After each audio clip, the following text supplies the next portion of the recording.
El amarre de mi cuñada.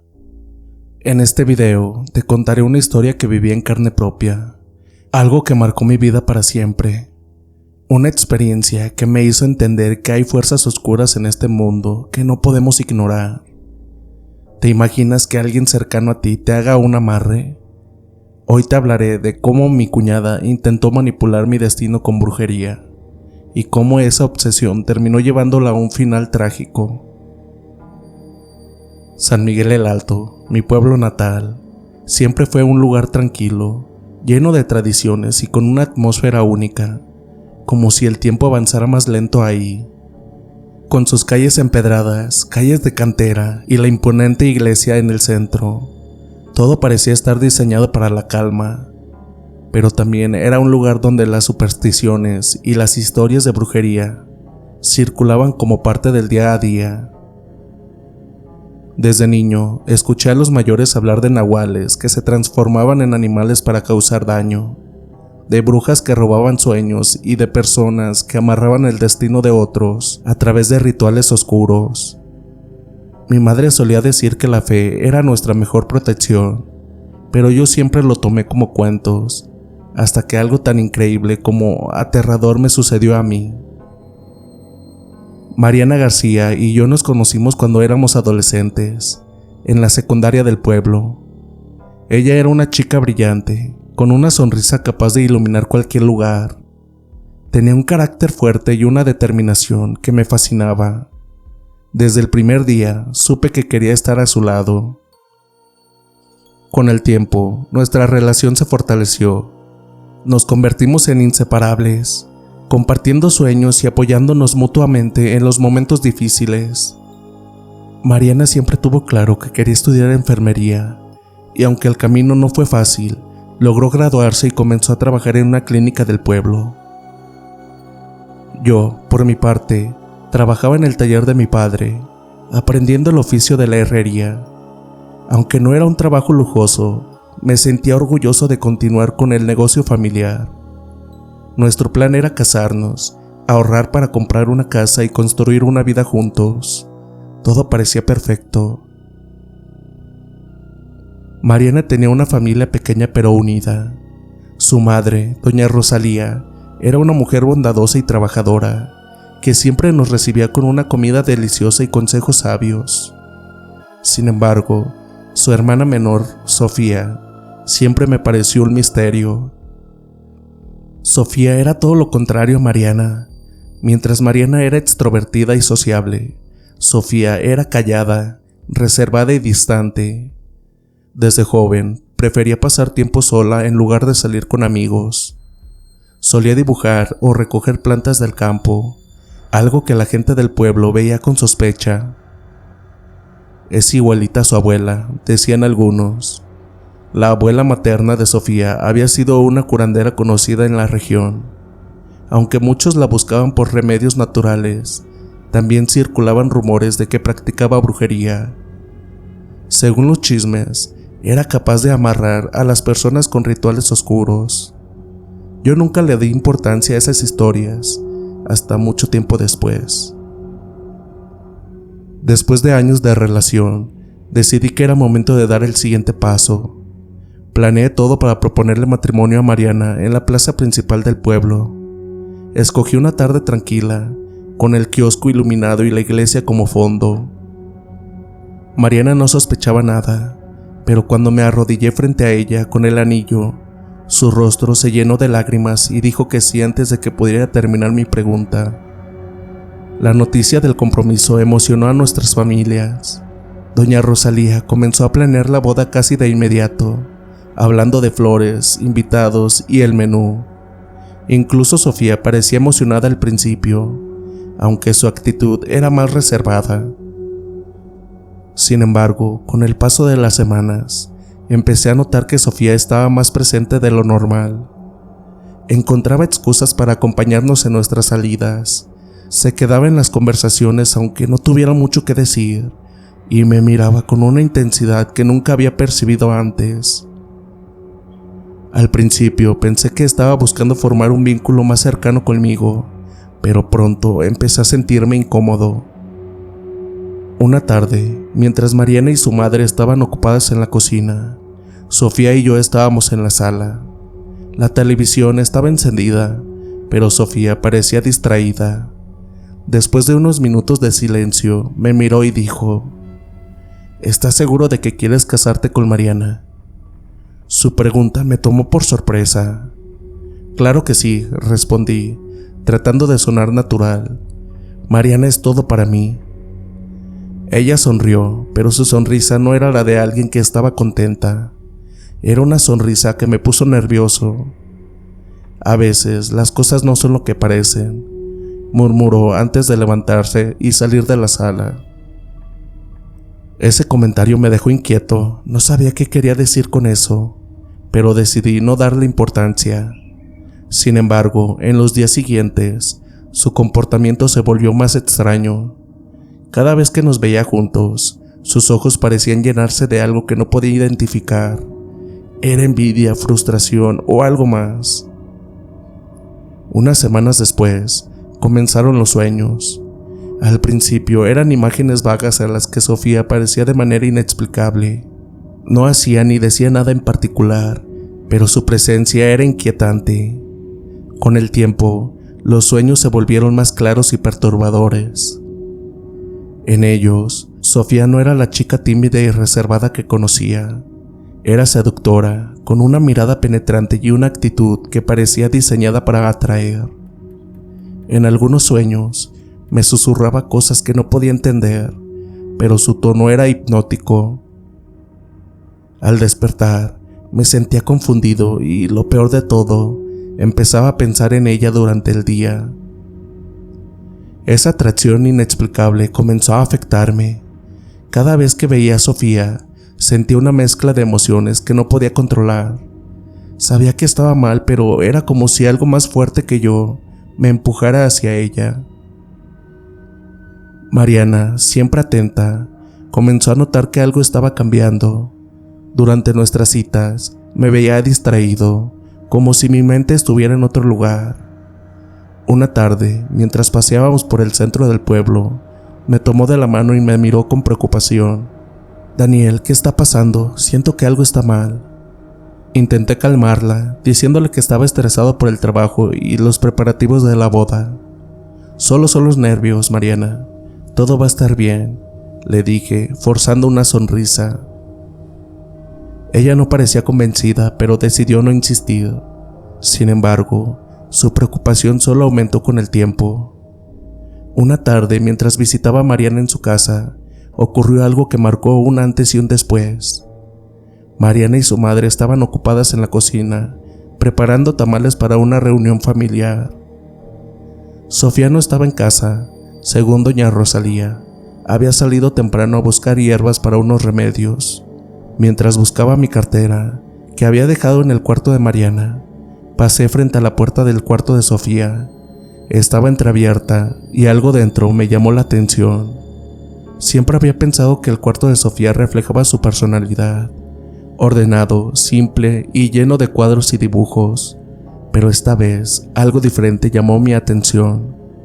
Había un rincón cubierto por una tela negra, y aunque no quería invadir su privacidad, la curiosidad pudo más que mi prudencia. Entré al cuarto y levanté la tela. Lo que vi me heló la sangre. Un altar improvisado. Había velas negras y rojas, un recipiente con tierra que reconocí como de cementerio, y en el centro, una foto de Mariana y yo, tomada el día de nuestro compromiso. Mi rostro estaba rodeado por un círculo rojo, mientras que el de Mariana estaba tachado con tinta negra. También había una figura de cera que tenía cabellos incrustados, y no me tomó mucho tiempo darme cuenta de que eran míos. Cerca del altar, encontré un pedazo de papel con lo que parecía ser una oración escrita en latín o en algún idioma que no reconocía. El aire en el cuarto se sentía pesado y un escalofrío recorrió mi cuerpo. Salí rápidamente intentando actuar como si nada hubiera pasado. Cuando Mariana salió de la cocina, me preguntó si estaba bien. Aparentemente, mi rostro mostraba la inquietud que intentaba ocultar. «Todo bien, solo estoy cansado», respondí, forzando una sonrisa. Sin embargo, mi mente estaba en otro lugar. ¿Qué significaba ese altar? ¿Por qué Sofía tenía algo tan perturbador en su cuarto? No sabía cómo manejar la situación. No podía contárselo a Mariana sin pruebas concretas, y tampoco podía enfrentar a Sofía en ese momento. Decidí guardar silencio y observar. Esa noche, los sueños se intensificaron. En uno de ellos, Sofía aparecía sosteniendo la figura de cera que vi en el altar. Me miraba fijamente mientras susurraba algo que no podía entender. Al despertar, mi corazón latía con fuerza y sentí una opresión en el pecho que no desapareció durante el día. 2 días después, tomé la decisión de enfrentar a Sofía. No podía seguir ignorando lo que había visto. La encontré sentada en el patio trasero de su casa, dibujando en uno de sus cuadernos. Cuando me acerqué, levantó la vista y me dedicó una sonrisa que me puso los pelos de punta. «Sofía, ¿puedo hablar contigo?», le dije intentando sonar calmado. «Claro, Daniel, ¿de qué quieres hablar?», respondió con una voz tranquila, pero con un aire de desafío que no había notado antes. «No perdí el tiempo, vi el altar en tu cuarto, ¿qué significa todo eso?». Por un momento pareció sorprendida, pero su expresión pronto se tornó en una sonrisa fría. «Sabía que lo encontrarías tarde o temprano», dijo, como si lo hubiera planeado. «¿Qué estás haciendo, Sofía?», le pregunté, tratando de mantener la calma. «Eso no está bien». Su respuesta me dejó helado. «Es un amarre, Daniel. Lo hice para que estés conmigo». «¿Qué?», fue lo único que pude decir. «Tú y yo estamos destinados, no Mariana. Lo supe desde el primer momento en que te vi», dijo, con una seguridad que me aterrorizó. Le exigí que deshiciera lo que había hecho, pero su respuesta fue clara y contundente. «No puedo, ya no hay marcha atrás». Después de esa conversación, mi vida comenzó a desmoronarse. Mis pensamientos se volvían cada vez más confusos, como si algo dentro de mí estuviera luchando por el control. Mariana y yo discutíamos con más frecuencia, y nuestras conversaciones siempre terminaban en un incómodo silencio.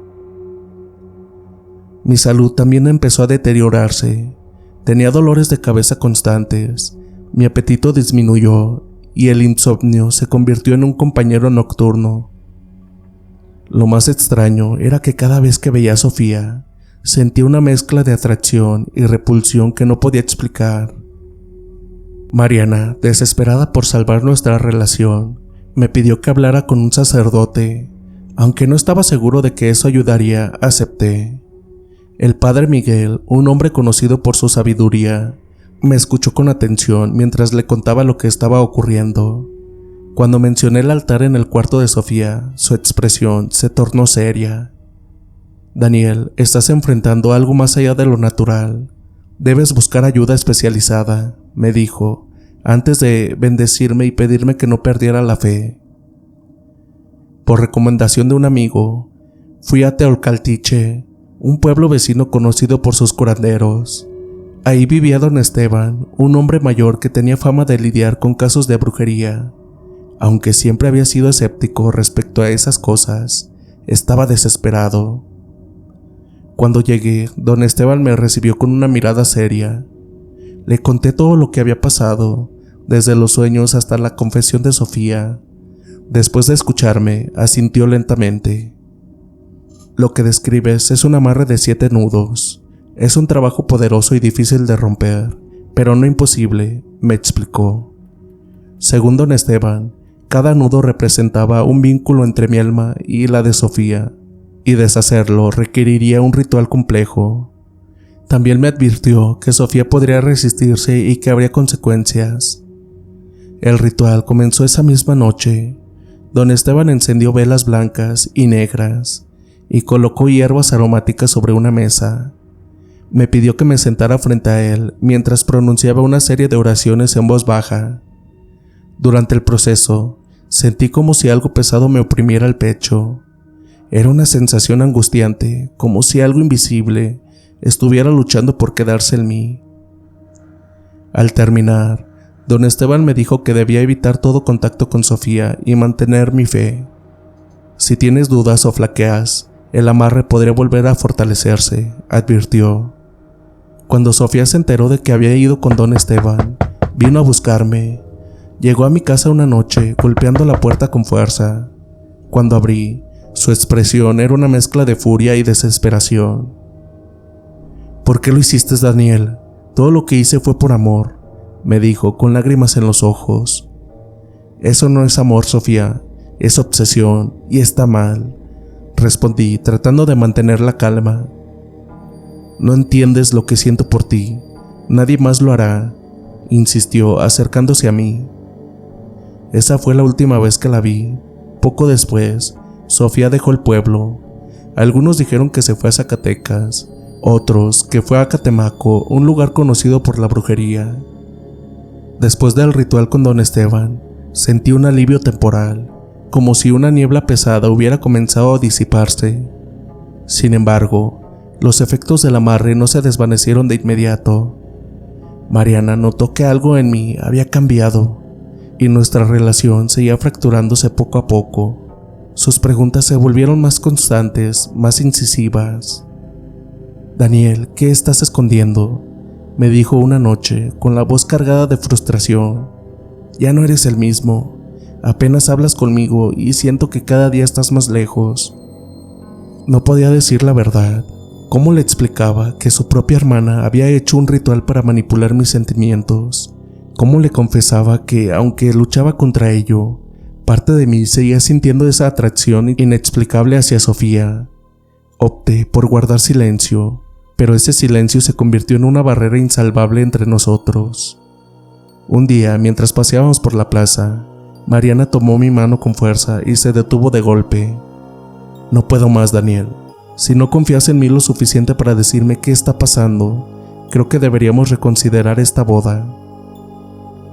Sus palabras me golpearon como un puñetazo en el estómago. Quería decirle todo, explicarle que estaba luchando contra algo que no entendía, pero el miedo a su reacción me paralizó. Esa noche, Mariana fue quien tomó la decisión de cancelar nuestro compromiso. Con Mariana fuera de mi vida, me hundí en un abismo de soledad. Mis amigos comenzaron a distanciarse, ya sea porque no entendían mi comportamiento o porque no sabían cómo ayudarme. En el taller, mi padre me miraba con preocupación, pero tampoco sabía qué decir. Mi salud física también continuó deteriorándose. Las migrañas eran constantes y el insomnio me hacía parecer un fantasma. Incluso comencé a tener episodios de lo que solo puede describir como un ataque de pánico. Durante esos momentos, sentía como si alguien me estuviera observando, incluso cuando estaba solo en mi casa. Una noche, mientras intentaba dormir, escuché un susurro en mi habitación. Era una voz suave, pero reconocible. Era la voz de Sofía. ¿Por qué luchas contra esto, Daniel? Sabes que me perteneces. Salté de la cama y encendí las luces, pero no había nadie ahí. Esa noche no pude dormir. Pasé horas sentado en la sala, con las luces encendidas, rezando por algo que no sabía si llegaría. Desesperado, volví a buscar a don Esteban. Cuando llegué, me recibió con una mirada preocupada. Sabía que volverías. Los amarres como este no se rompen fácilmente. Don Esteban me explicó que, aunque el primer ritual había debilitado el vínculo, Sofía estaba luchando para mantenerlo activo. Según él, mientras ella siguiera enfocando su energía en mí, los efectos del amarre continuarían manifestándose. Necesitamos cerrar el ciclo por completo. Esto requerirá algo más fuerte, dijo mientras comenzaba a preparar un nuevo ritual. El ritual de esa noche fue mucho más intenso que el primero. Don Esteban trazó un círculo de sal alrededor de mí y encendió varias velas negras. Mientras recitaba oraciones y cánticos con voz alta, sentí una presión en el pecho que me dificultaba respirar. Era como si algo dentro de mí estuviera resistiéndose, luchando por quedarse. En un momento, don Esteban tomó un cuchillo y cortó un hilo rojo que había atado alrededor de la figura de cera que representaba el amarre. En el instante en el que el hilo se rompió, sentí un dolor punzante en la cabeza, seguido de un extraño alivio. «Está hecho», dijo don Esteban, con un tono grave, «pero debes mantenerte firme. No permitas que ella vuelva a acercarse a ti. Aunque el segundo ritual pareció funcionar, Sofía no se dio por vencida. Una noche, recibí una llamada desde un número desconocido. Al contestar, escuché la voz de Sofía. ¿Crees que esto ha terminado, Daniel? No puedes deshacer lo que está destinado. Colgué de inmediato, pero las palabras resonaron en mi mente durante días. Esa misma semana, comenzaron a ocurrir cosas extrañas en mi casa. Objetos cambiaban de lugar, las luces parpadeaban sin razón, y sentí una presencia constante, como si alguien me estuviera observando. Una madrugada, desperté sobresaltado al escuchar un fuerte golpe en la ventana. Cuando me asomé, no vi nada, pero en el alféizar había una muñeca de trapo cubierta de tierra, con un alfiler clavado en el pecho. Sabía que era el último intento de Sofía para intimidarme, pero decidí no darle poder sobre mí. Llevé la muñeca a don Esteban, quien la quemó mientras recitaba más oraciones. Poco después del último ritual con don Esteban, comenzaron a circular rumores en el pueblo sobre Sofía. Había dejado San Miguel el Alto de manera repentina, sin despedirse de nadie, ni siquiera de su madre o de Mariana. Algunos decían que había vuelto a Zacatecas, otros aseguraban que estaba de nuevo en Catemaco. Sin embargo, la realidad era mucho más sombría. Unos meses después de su partida, me encontré con doña Rosalía en el mercado. Se veía preocupada, con el rostro cansado, y cuando me vio, no tardó en acercarse. «Daniel, ¿puedo hablar contigo?», me dijo casi suplicando. «Sofía está mal, muy mal. Me llamó hace unas semanas diciendo que estaba enferma, que algo le pasaba y que no sabía a quién más recurrir». La voz de doña Rosalía temblaba mientras hablaba. Según ella, Sofía había comenzado a experimentar cosas extrañas poco después de irse del pueblo. Veía sombras en su cuarto, escuchaba voces que la llamaban por su nombre y sentía que alguien la seguía a todas partes. Al principio, pensó que era su imaginación, pero pronto su salud física comenzó a deteriorarse. Perdió peso de manera alarmante, su cabello comenzó a caerse, y sus noches estaban plagadas de pesadillas en las que, según dijo, yo aparecía con el rostro cubierto de sangre, reclamándole algo que no podía entender. Unas semanas después de mi encuentro con doña Rosalía, Sofía regresó al pueblo. La noticia corrió rápido, pero nadie la vio más que su madre. Según los pocos que se atrevieron a acercarse a la casa, Sofía no era ni la sombra de la persona que había sido. Estaba pálida, con los ojos hundidos y un aire de desesperación que aterrorizaba a cualquiera que la mirara. Doña Rosalía, siempre protectora, intentó ocultarla de los chismes del pueblo, pero en un lugar como San Miguel el Alto, los secretos no duran mucho. Una tarde, mientras trabajaba en el taller, vi a Mariana acercarse. No habíamos hablado mucho desde que terminamos nuestra relación, pero su expresión de preocupación me hizo dejar todo de lado. «Daniel, algo raro está pasando con Sofía», me dijo, casi en un susurro. Le pedí que me explicara, y lo que me contó me dejó sin palabras. Según Mariana, Sofía estaba convencida de que todo lo que me había hecho se le estaba regresando. Decía que las sombras que la seguían eran las mismas energías que había invocado en el amarre, pero ahora estaban reclamando algo más. Poco tiempo después, comenzaron a escucharse gritos en la casa de doña Rosalía durante las noches. Vecinos decían que Sofía gritaba por ayuda, que suplicaba que alguien detuviera a las sombras, que venían por ella. Doña Rosalía, desesperada, buscó ayuda en el sacerdote del pueblo, pero los rezos parecían no tener efecto. Algunos dijeron que intentó llevarla con un curandero, pero Sofía se negó a salir de la casa. Un día no pude resistir más y decidí ir a verla. Aunque sabía que no debía involucrarme, sentía que necesitaba cerrar este capítulo de alguna manera. Cuando llegué, doña Rosalía me recibió con lágrimas en los ojos. «Por favor, Daniel, habla con ella. Tal vez te escuche a ti». Entré a la casa y encontré a Sofía en su cuarto. Estaba sentada en una esquina, abrazando sus rodillas, con la mirada perdida. Su piel era casi transparente y sus labios estaban secos y agrietados. Cuando me vio, sus ojos se llenaron de lágrimas. Daniel, lo siento. No sabía que todo terminaría así, me dijo con una voz débil. Intenté hablar con ella, pero cada vez que mencionaba el amarre, comenzaba a temblar y a murmurar cosas incomprensibles. Finalmente, levantó la mirada y me dijo algo que nunca olvidaré. Ellos vienen por mí. Me dijeron que ya no puedo escapar.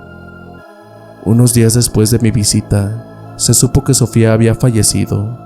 Según doña Rosalía, murió en su cama durante la noche, pero las circunstancias fueron extrañas. Su cuerpo estaba cubierto de marcas inexplicables, como si algo la hubiera atacado. Algunos en el pueblo dijeron que fue un castigo por lo que hizo, que las energías que invocó para el amarre se volvieron en su contra. El día de su funeral, la iglesia estaba casi vacía. Solo asistieron doña Rosalía, Mariana y unos pocos vecinos. Yo me mantuve a distancia, observando desde la esquina de la plaza. Aunque sabía que Sofía había causado mucho daño, no podía evitar sentir una mezcla de tristeza y alivio. Finalmente, el capítulo más oscuro de mi vida había llegado a su fin. Aunque han pasado varios años desde aquello, la experiencia me dejó una marca imborrable.